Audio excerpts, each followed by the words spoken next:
Must have been fun to be a colonizer. Show up to some place no one's ever heard of, with a bunch of guns, all your boys. Local tribes are fighting back with sticks and rocks. They don't got a fucking chance. And they know it. They'll try to bargain with you.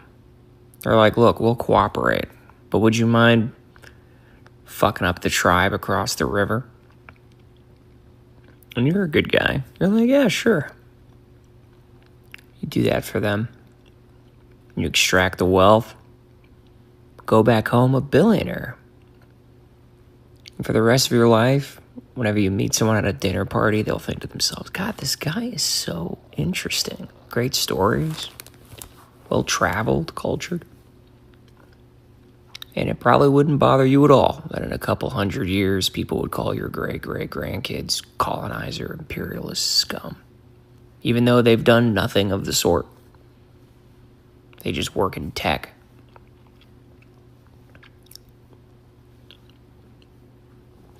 Would have been fun.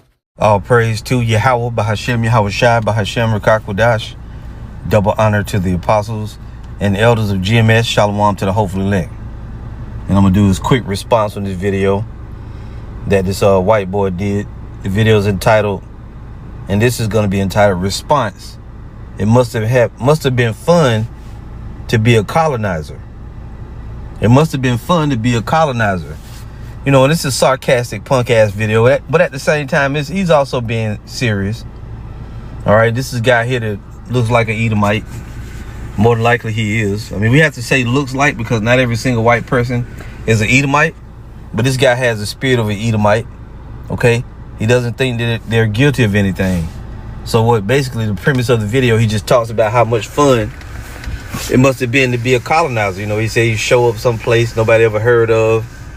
You know, you got with your boys, you got all your guns and weapons. And I'm paraphrasing, right? And he said, you know, you basically just take over. The people there, you know, using rocks and whatever else to try to defend themselves. And he said they know that they can't defend themselves. So he says you basically take over the place and take all the wealth, right? And you go home a billionaire. And then a few hundred years later, he said, you don't care that somebody's calling you a scumbag or however he said it. I can't really remember the exact words he used. He said, but, you know, you go home a billionaire and generations later, a couple hundred years later, you don't care that somebody called you a scumbag or this or that. You know, he said your ancestors. Yeah, that's what he said. He said you extract the wealth and go home a billionaire. So he's talking about back then and now. He's saying that that's what their ancestors did. They went and stole everything. And he's basically saying he doesn't care the fact that you know, people look at them in a negative light and call them colonizers. You know, he's basically saying because they didn't do anything. Their ancestors did it. But wait a minute. On the one hand, you're going to say how cool it is to be a colonizer and knowing that you're living off the wealth that y'all stole and created for yourselves from back then, leading up until now, but then you ain't guilty because you were the actual ones that did it. Amazing. You living off of the benefits that you know the colonizers raised up, but then you say you're not guilty of anything because you work in tech. Well, look, you are guilty, and that's why these devils hate the teaching of reincarnation so bad. But you are the children of them, right? That did all of that, which means you're really them. You come back every third or fourth generation on the earth, and it's a nonstop process that's been happening. The people from back then that died, and you know, back in the Romans, the time of the Romans, the Greeks, back in even in the Bible days, we just keep coming back in our specific lives as human beings, and we don't care that you don't believe it. It's still true. It don't matter that you don't believe in it. It believes in you, and it's still true. So, I mean, you can tell that these people are very proud. When you read the comments, oh my gosh. I was reading some comments from the comment board, and they're saying technically, they're saying a lot of proud shit. They're saying technically, how can you say it's colonizing when the people that you took over was primitive tribes who hadn't developed anything? They basically was just living there. Well, wait a minute. Anytime you go and you still stole land, you still committed murder. And they said everything from downplaying how many people it actually was that y'all killed. You said, no, it wasn't millions. It was more like tens of thousands, right? Or they wouldn't. You show me anywhere where Native Americans were developing this and developing that. You do what you always do. You devils. You trivialize the people that you killed. You make it seem as though they weren't even really people since they didn't develop this or develop that. Well, where's that written? That they had to have how many cities? How many cities had they established and that we came and colonized? You can't even call it colonizing. Well, that's besides the point. The Heavenly Father has a very basic law. Let's get you a couple of them since you like to talk shit so much. Let me bring you up a couple. Because what you did do a lot of killing. Let's say if it wasn't millions, which we know that it was. Let's say it was just tens of thousands like you own up to. Let's see what the law says. Let's go to Genesis 9. And I forget exactly where it is. But let's see if we can find it. And y'all bear with me here. I got Genesis Z9. And I might not have the right verse. Damn it. Genesis 9. And it may actually be 6. But I might be right on this. Yeah, this is Genesis chapter 9, verse 6. Whoso sheddeth man's blood, by man shall his blood be shed. For in the image of the Most High made he man. So if you shed blood, it ain't got to be tens of thousands. It ain't got to be millions. It ain't got to be billions. If you shed blood by man, if you shed man's blood, by man shall your blood be shed. Let's get another one. Let's get Numbers 35 and 33. You people, you talk a lot of shit. And these Edomites are still very fucking proud. You're still very proud. This is Numbers 35, 33. So ye shall not pollute the land wherein ye are. For blood it defileth the land. And the land cannot be cleansed of the blood that is shed therein, but by the blood of him that shed it. Defile not therefore the land which ye shall inhabit, wherein I dwell. For I, the Lord, dwell among the children of Israel. And the people that you killed, the Native Americans, right? They are Israelites. They were and are Israelites. So you're in a lot of trouble. You can talk all that. It must be pretty neat to be a colonizer. I remember I did another video a few months back. Another guy said it must have been pretty badass to be a colonizer. And see, look, they gave you the tame version. I'm sure he wanted to say, yeah, we could go there and take all the women and sell them and do this and do that. See, he didn't even say all that. He just said you go there, you know, a place nobody's ever heard of, and you basically take over. See? And that's what you've done. You've done that, but not only in America have you done it, you've done it all over the world. Now, let's read here, and please forgive me, Zechariah. And I'm going to go through this pretty quick. I'm not going to do a long video. This is Zechariah chapter, and I meant to get 12. This is Zechariah 12 and verse, actually it's 11. Zechariah 11 and 4. This shows you that these people, see that pride. We love when you make videos like this, Esau. We're not offended by it. We love when you do it because you're falling right into our hands. When you run your mouth, you talk proud, you fall right into our hands. Okay? Bottom line, you fall right into our doggone hands. And I'll probably go and put this video in the intro too. This is a video of Stephen Miller talking a lot of shit. Let's listen to a little bit. A famous expression. The storm whispers to the warrior that you cannot withstand my strength. And the warrior whispers back, I am the storm.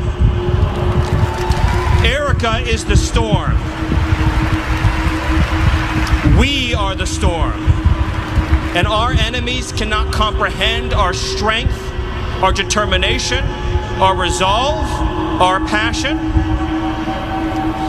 Our lineage and our legacy hails back to Athens, to Rome, to Philadelphia, to Monticello. Our ancestors built the cities. They produced the art and architecture. They built the industry. Erica stands on the shoulders of thousands of years of warriors, of women who raised up families, raised up city, raised up industry, raised up civilization, who pulled us out of the caves and the darkness into the light.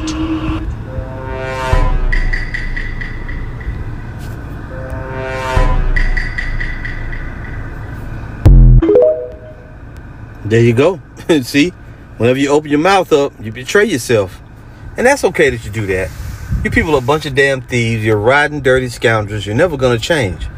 This is Zechariah 11:4. It says, "Thus saith the Lord, my power, feed the flock of the slaughter, whose possessors slay them and hold themselves not guilty." This is what you've done.